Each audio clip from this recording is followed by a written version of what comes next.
763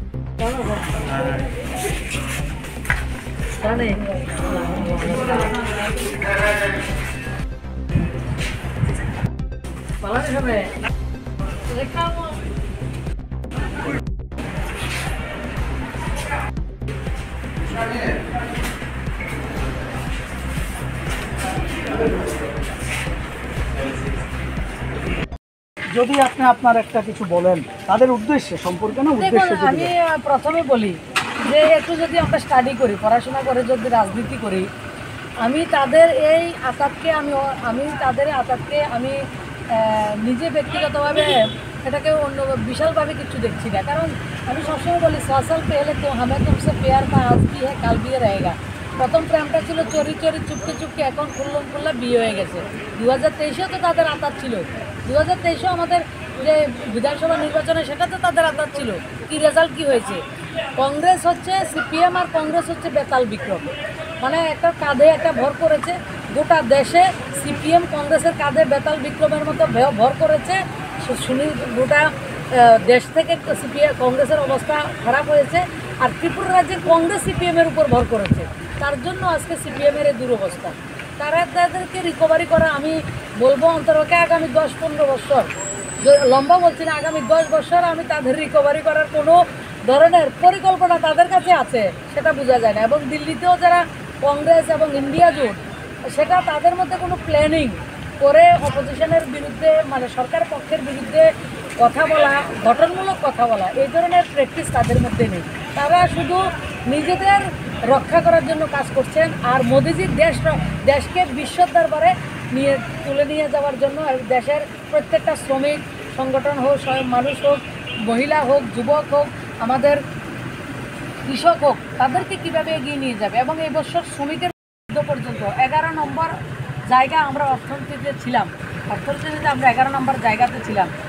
10 বছর ইউপিএ সরকার ছিল, 11 নম্বর থেকে এটা কখনো 10 নম্বরে আসেনি। মোদিজি সেই 10 বছরে 11 নম্বর থেকে দেশকে 5 বছরে তুলে এনেছে। তার থেকে দেখা যায় আজকে কী ধরনের ডেভেলপমেন্ট হয়েছে আমাদের দেশে। আমাদের স্বাস্থ্য ব্যবস্থা থেকে, শিক্ষা ব্যবস্থা থেকে শুরু করে, rail connectivity, road connectivity, aviation থেকে শুরু করে, জলের যে মার্গ সেটা থেকে শুরু করে, এবং প্রতিরক্ষার বিষয়ে সব কিছুতে আমাদের দেশ কোন জায়গায় চলে গেছে। এবং আপনি কল্পনা করুন 2027-28 আমরা যখন 3 নম্বর স্থানে পৌঁছবো, আমাদের ব্যবস্থা, আমরা কোন জায়গায় পৌঁছবো, দেশ, আমাদের ক্রয় ক্ষমতা, আমাদের দেশের ডেভেলপমেন্ট কতটা বৃদ্ধি পাবে, সেটা থেকে আমরা উন্নয়ন করতে পারছি। তাই মানুষ ভারতবর্ষকে বিশ্বের সমৃদ্ধশালী, সমর্থ এবং সবচেয়ে গৌরবশালী রাষ্ট্র নির্মাণ করার লক্ষ্যে আজকের ভোট। জিতেন চৌধুরীকে সমর্থন করেছিল তখন ভালো ছিল, এখন যখন বিজেপিকে সমর্থন করছে তখন ভালো নেই।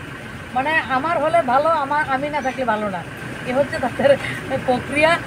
তো আমি বলবো, প্রথমে বলেছি তারা সবাই কাগজে পত্রে রয়েছে, মানুষের কাছে নেই। মানুষের কাছে আগে গিয়েও ওনারা সেই সংগঠন তৈরি করেননি, মানুষের সঙ্গে থেকে করেননি। আর সবকা সাথ সবকা বিকাশের যে মন্ত্র নিয়ে মাননীয় প্রধানমন্ত্রী 2014 সালে যাত্রা শুরু করেছেন, 2019-এ সেটাকে সবার বিশ্বাস, সবার প্রয়াসে উনি পরিণত করেছেন। আর এবারের নির্বাচন হচ্ছে ভারত, সমৃদ্ধ ভারত, সশক্ত ভারত, বন্ধুত্বের ভারত, বিশ্বকে বন্ধুত্বের আবদ্ধে আলিঙ্গন করবেন। মোদিজি বলছেন বিশ্বগুরু বলবে না, বিশ্বকে বন্ধুত্বের আবদ্ধে আমরা আবদ্ধিত করব।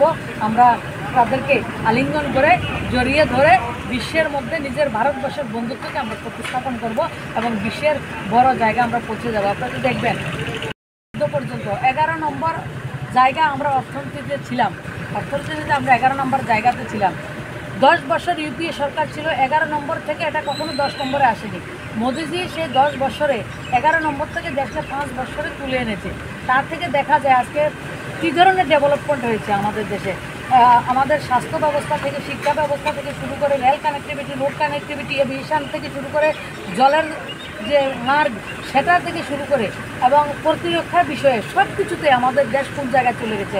এবং আপনি কল্পনা করুন 2027-28 আমরা যখন 3 নম্বর স্থানে পৌঁছবো, আমাদের ব্যবস্থা, আমরা কোন জায়গায় পৌঁছবো, দেশ, আমাদের ক্রয় ক্ষমতা, আমাদের দেশের ডেভেলপমেন্ট কতটা বৃদ্ধি পাবে, সেটা থেকে আমরা উন্নয়ন করতে পারছি। তাই মানুষ ভারতবর্ষকে বিশ্বের সমৃদ্ধশালী, সমর্থ এবং সবচেয়ে গৌরবশালী রাষ্ট্র নির্মাণ করার লক্ষ্যে আজকের ভোট।